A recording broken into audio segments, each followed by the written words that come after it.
back, readers, to another Bookish book review.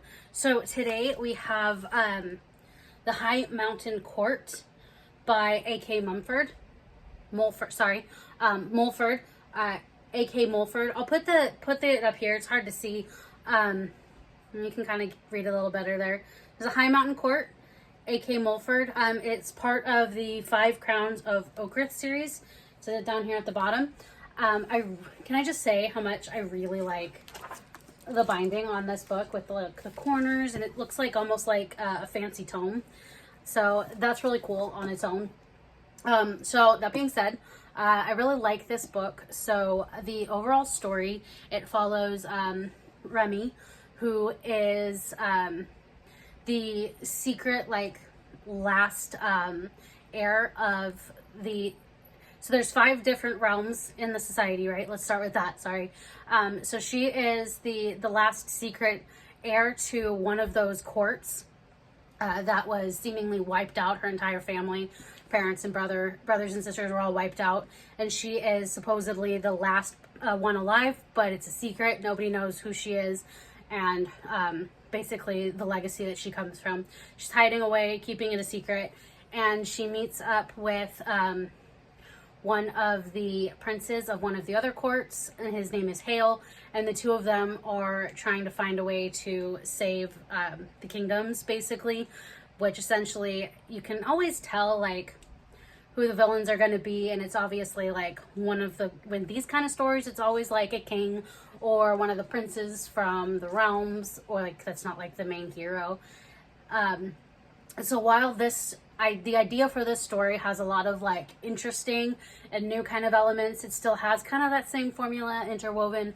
So I would say I would give the idea for this about a 7 out of 10, just because it has some of those interesting elements mixed in with the regular formula, but it does have those extra elements in there. I haven't yet read any of the other books in this series. I do plan on reading them. I don't want to give any spoilers as to who the second book follows, but each book I believe kind of follows a different pair. While it's the same story and has the overall theme, it has a different couple in each book. So I don't want to tell you who the next couple is, because that'd be spoilers for this book, and we don't want that. So with that, the book itself is really good. I really like her writing and the storyline, the world building, as well as the tension and the character development of the different characters in the story. I really like the main characters, while some of the side characters are just kind of and I don't care as much about, but the 2 main characters are really well written, so that's always good. I would give the book itself an 8 out of 10. So I think between the 2, they make the overall about a 7.5 out of 10.